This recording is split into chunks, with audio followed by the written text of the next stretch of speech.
बारिश होती है। तो यहां पर एक पॉइंट और लिख लेना है, लेह, लेह में, लेह जो शहर है आपका, लेह में सबसे कम वर्षा प्राप्त होती है। सबसे ज्यादा कहां होती है बेटा? लेह में सबसे कम बारिश होती है। तो लेह शहर भारत का ऐसा शहर है जहां सबसे कम वर्षा होती है, रेनफॉल सबसे कम होती है। बात क्लियर है?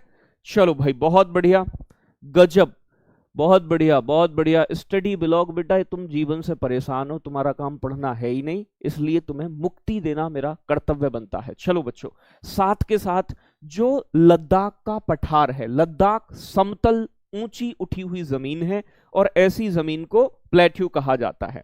तो लद्दाख प्लेट्यू, लद्दाख का पठार, लद्दाख का पठार, लद्दाख का पठार बेटा सबसे ऊंचा पठार है, सबसे ऊंचा पठार है। लद्दाख का पठार सबसे ऊंचा पठार है, ये भी आप ध्यान रखना। तो भारत का सबसे ऊंचा प्लेट्यू लद्दाख प्लेट्यू। भारत का शीत मरुस्थल किसे कहते हैं? लद्दाख मरुस्थल को। लेह शहर किस नदी के दाएं तट पे? सिंधु नदी के। सिंधु नदी किन दो पर्वत के बीच बहती है? लद्दाख और जास्कर के। प्यारे बच्चों, लद्दाख रेंज किन दो पर्वतों के बीच है? काराकोरम और जास्कर। भारत की सबसे कम बारिश कहां होती है? लेह शहर में। क्या कोई डाउट है आपका? जल्दी से बताएं। एक बार थम्स अप करके बताएंगे सभी बच्चे, एक बार बेटा थम्स अप करके बताएंगे, बहुत जल्दी से, बहुत जल्दी से।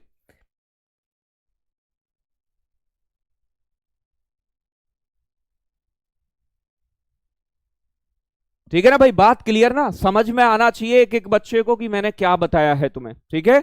लद्दाख पर्वत किन दो नदियों के बीच में है? शोक और सिंधु के बीच में। आगे बात करूं प्यारे बच्चों, नेक्स्ट नंबर, तो नेक्स्ट और अगला जो आता है वो आता है बेटा आपका जास्कर श्रेणी, ट्रांस हिमालय का पर्वत श्रेणी, नीचे की मतलब साउथ की, दक्षिणी। तो इसके विषय में कोई विशेष बात बनती नहीं है वैसे। तो अगर मैं बात करूं यहां आपसे लद्दाख श्रेणी के बाद जास्कर श्रेणी की, तो याद रखना है बेटा नंबर 3 पे आती है जास्कर श्रेणी। कौन सी आती है? जास्कर श्रेणी। ठीक है ना भाई?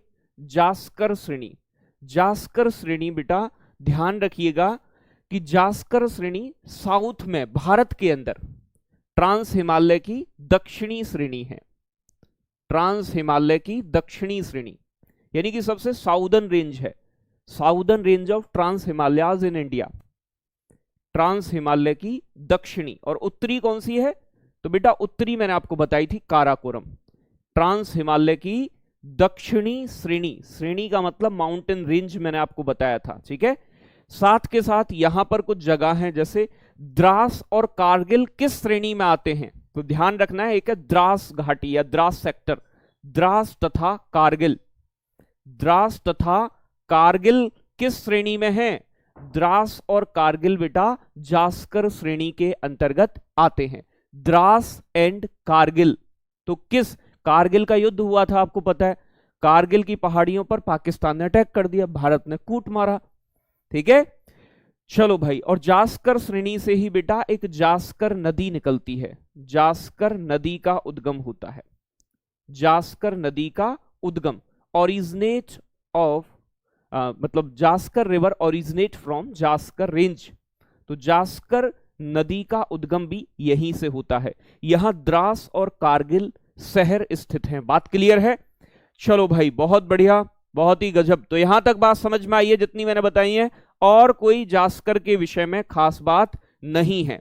अब देखो एक पॉइंट मैं यहां और बताऊंगा बेटा, यहां अगर पाकिस्तान ऑक्यूपाइड कश्मीर की मैं बात करूं, याद है ना आपको मैंने बताया था यहां ये पीओके है बेटा, यहां एक पर्वत चोटी है यहां पे जिसका नाम है आपका, लद्दाख श्रेणी के अंदर आती है, राकापोशी। ठीक है ना भाई? एक चोटी है, तो यहां नोट कर लेना है उसे, नोट में अलग से नोट करवा रहा हूं ये, तो ध्यान रखिएगा, राकापोशी शिखर, राकापोशी शिखर, राकापोशी शिखर। तो राकापोशी पीक, पीक, ठीक है ना? क्या बोलेंगे? राकापोशी, राकापोशी पीक। तो बेटा राकापोशी पीक कहां है? पाकिस्तान ऑक्यूपाइड कश्मीर में, पीओके में स्थित है। ये किस पर्वत में आती है? ये लद्दाख श्रेणी के अंदर मानी जाती है, लद्दाख श्रेणी। इसके बारे में खास बात क्या है? ये बेटा एकदम खड़ी इस तरीके की पर्वत चोटी है। मेरी बात समझ रहे हैं? चलो भाई बहुत बढ़िया। तो बेटा जो राकापोसी चोटी है बेटा, ध्यान रखिएगा, राकापोसी चोटी को स्टीपेस्ट पीक माना जाता है, स्टीपेस्ट पीक। तो राकापोसी कैसी चोटी है बेटा? कैसी चोटी है? Steepest peak. स्टीपेस्ट पीक को बोलते हैं मैक्सिमम स्लोपिंग पीक भी कह सकते हैं इसे। सबसे खड़ी चोटी है, सबसे खड़ी, खड़ी का मतलब अभी बताऊंगा।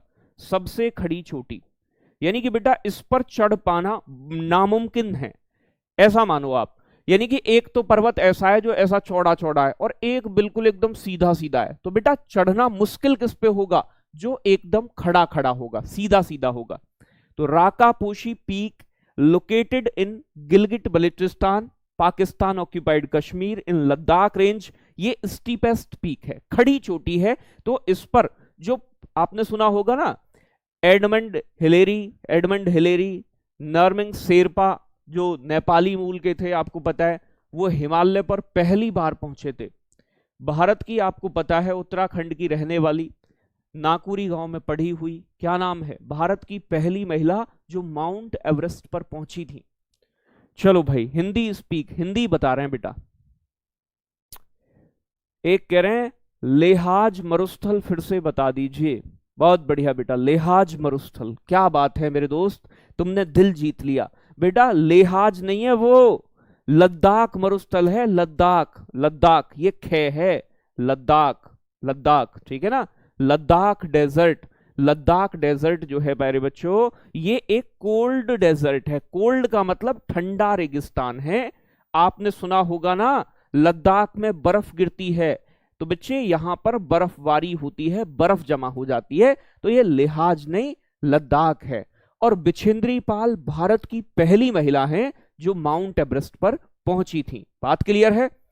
हाँ बिल्कुल, बहुत बढ़िया। तो यहां तक बात क्लियर सभी बच्चों की? एक बार थम्स अप करके बताएंगे। देखो समझने पे ध्यान नहीं दोगे गड़बड़ होगी, और कंटिन्यूटी बहुत जरूरी है। अगर आप, मैं कह रहा हूं बार बार पढ़ते हो, मैं कह रहा हूं इतना गहराई में पढ़ा दूंगा कि एक बार ही पढ़ने की आवश्यकता होगी, दोबारा ज्योग्राफी पढ़ने की जरूरत आपको बिल्कुल भी नहीं लगेगी बच्चों।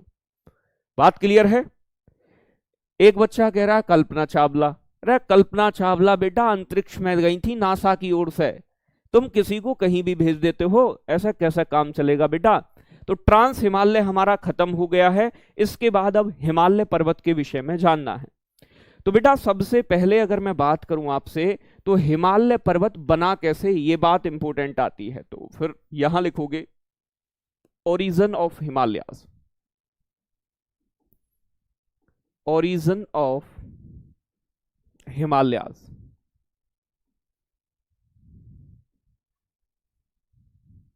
ओरिजिन ऑफ हिमालयाज, बात समझ में आ रही है ना? हिमालय का कैसे ओरिजिन हुआ, उत्पत्ति हुई। तो बेटा हिमालय कैसे बने, हिमालय की उत्पत्ति, हिमालय की उत्पत्ति। देखो ट्रांस हिमालय तो पहले से ही बना हुआ था। अब देखो ध्यान से मैं आपको एक कहानी बताऊंगा, उस कहानी पर आपको थोड़ा सा ध्यान देना है, ठीक है? अभी ध्यान से समझाऊंगा, फिर समझते जाओ। बस कहानी है ये लिखना कुछ नहीं है, समझनी है। अच्छा, आज आप पृथ्वी पर क्या देखते हो? आज आप 7 महाद्वीप देखते हैं नॉर्मल। एक कह रहे हैं भारत को 5 भागों में बांटा जाता है कि 6 भागों में। भैया देखो मैं बता रहा हूं तुम्हें, जो एनसीईआरटी कहती है, एनसीईआरटी कहती है कि 6 भाग। 6 भाग मैंने गिनवाए भी हैं आपके। तो जो कुछ टीचर 5 बता रहे हैं वो गलत बता रहे हैं। पेपर में प्रश्न पूछा गया है कि भारत को कितने फिजिकल फीचर्स में डिवाइड किया गया है, तो 6 ही सत्य है, और ये सार्वभौमिक सत्य है। मैंने आपको गिनवाया भी है बेटा। कैलाश पर्वत बेटा तिब्बत में है, सिर्फ इतनी बात ध्यान रखनी है उसके बारे में, क्योंकि वो भारत का पर्वत नहीं है, तो हमें और कुछ उसके विषय में जानना नहीं है। बस इतना ध्यान रहे कि वो तिब्बत चाइना में स्थित है। बात क्लियर है?